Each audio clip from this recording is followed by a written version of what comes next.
Have you ever felt lost about what to do after finishing high school? Especially when everyone seems to have a plan and you feel like you're starting with no experience? Well, stick around because by the end of this video, you'll have a clearer path ahead. Hi there. So I remember the confusion and the overwhelming amount of choices that I had and I faced right after and during the last years of high school. Well, time to get off your ass and take some action. Executives like me will always value energy, enthusiasm, and experience over qualifications. And don't worry, because in the UK, there's plenty of opportunities, even if you're starting with zero experience. Apprenticeships.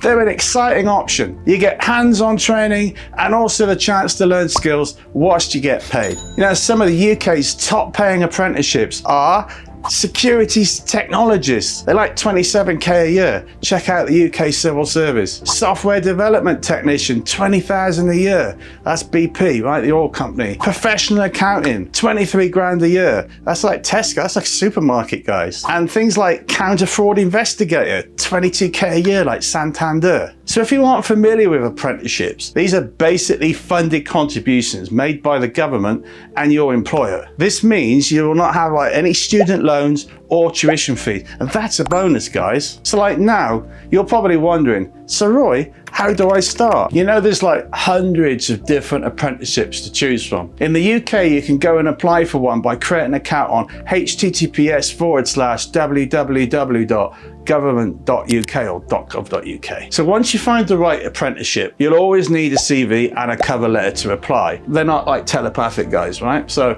if you need help with ever writing a CV, reach out to me because I can give you some pretty good tips and I can help.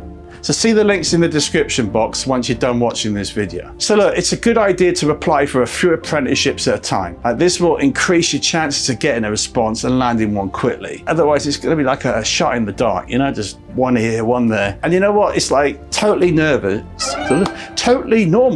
to feel nervous when you're applying for an apprenticeship or waiting to hear back from an employer.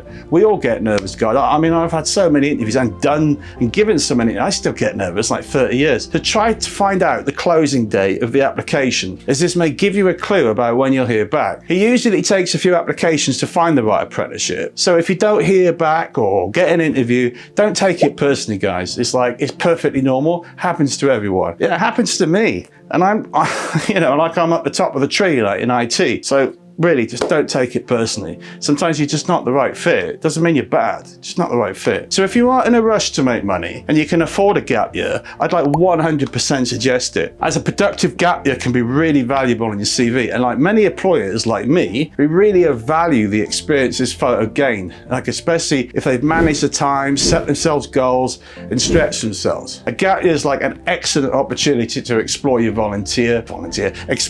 volunteer, and learn more about yourself and the world. You know what? It also enhances your later studies if you decide to apply for uni, because you could tailor your gap year and relate it to the subject area you want to plan to study. Admissions tutors know that some students may take a little time to adjust to studying again, but many former gap year students are generally more focused and responsible. I've had some great experiences with people who've done gap years because they're a lot more focused, a lot more sure about what they want to do, and you get the feeling they're sort of in it to win it, rather than just, I'm not quite sure what I want to do. I want to do as little work as possible. So yeah, gap year is a really good idea. And you know what, if you're not heading to university, it doesn't mean you can't pursue further education. There's loads and loads of courses and certifications available. You might be interested to know that the most popular courses in the UK right now include law, computer science, design studies, preclinical medicine, sports and exercise science,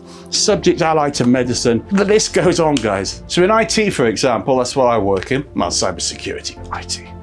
If you're interested in coding, you could consider diving into coding boot camps, online challenges, gamified courses that really make learning, feel like you're leveling up in a video game rather than sitting with a book in a boring library or something. So embrace your inner hacker and conquer the digital realm. Some great online platforms for learning: Coursera, Udemy, Code Academy, always get that one confused. There's a whole load of entry-level jobs that don't require prior experience. Retail, customer service, or even some tech jobs offer training on the job. And I know they get a bad rap. It's like, oh, they're slave jobs, they pay peanuts, you know, why, you know, I'd have to be pretty desperate to do those. But just, you know, like some of them, here's some news, right? Some of them pay really well. Check some of these out. How much they typically pay. Yeah, sorry guys, it's in dollars. Like social media manager, like 77.5K. Software developer, 107.5, 108K. Human resources associate, executive assistant, and the list goes on, guys.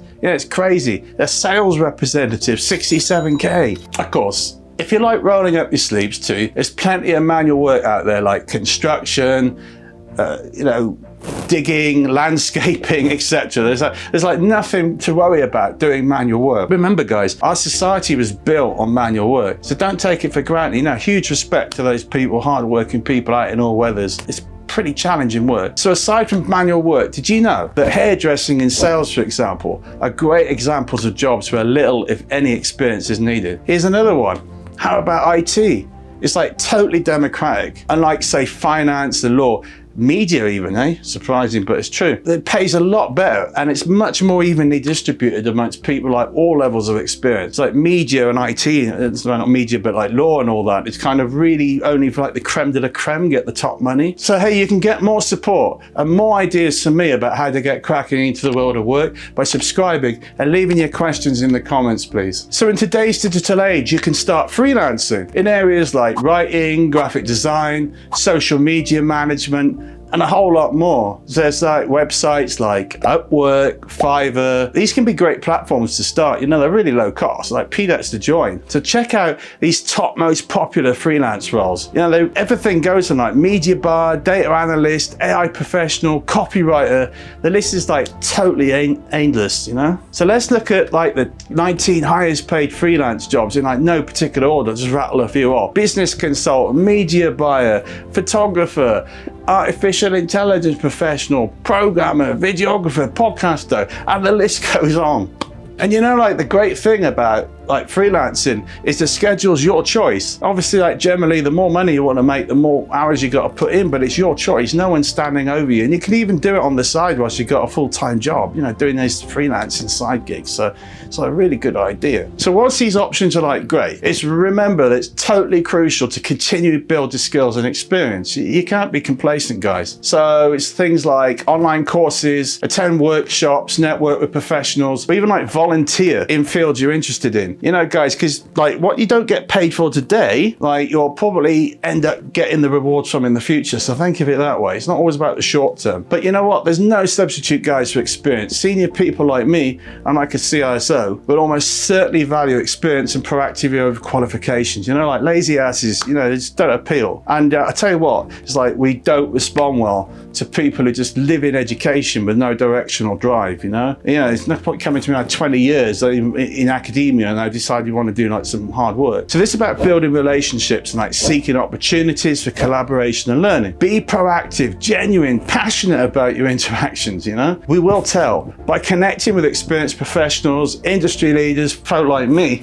you can gain a lot of knowledge, guys. Expand your network and really like, accelerate your career in the industry. You know what, guys, like I'm an introvert and I found it hard. You know, and us introverts, we find it, I think, even more challenging than extroverts to like get out there and interact with people because they spend a lot of time in our heads. But, you know, you can desensitize yourself. Just keep pushing, yeah? The other thing you could do, right, is try and get mentorship. And that's where I can help. Hint. So seeking mentorship from established professionals in the tech industry can provide you with invaluable guidance and support. A mentor, like me, hopefully, can offer advice, share their experiences, and help navigate the complexities of the tech world. Look for mentorship programs, networking events, online platforms, etc. that facilitate like mentor-mentee connections. So even if you don't have a job yet, you can still channel your passion into like exciting projects. Build a website, create a mobile app, build a business, you know? Whatever, it doesn't have to be online even, just get off your ass and try something. The world's your canvas and technology's your paintbrush. None of this requires you to like land in a job either, you know? Like let your creativity run wild and show the world what you can do and what you're made of, yeah? people really appreciate you just trying. So like building your CV and fundamentally building your portfolio of work is like totally vital. It showcases your skills and demonstrates your ability to tackle like real world problems. So I hope this video has provided a clearer direction for your journey after high school. I hope you found this like really useful information. And please consider subscribing to my channel for more guidance and more insights. Listen guys, I'm senior in tech and I'm here for you, right where you need me. I'm not hiding in some corporate office with my suit on. And don't forget to share this with anyone who might be feeling as lost as you once were.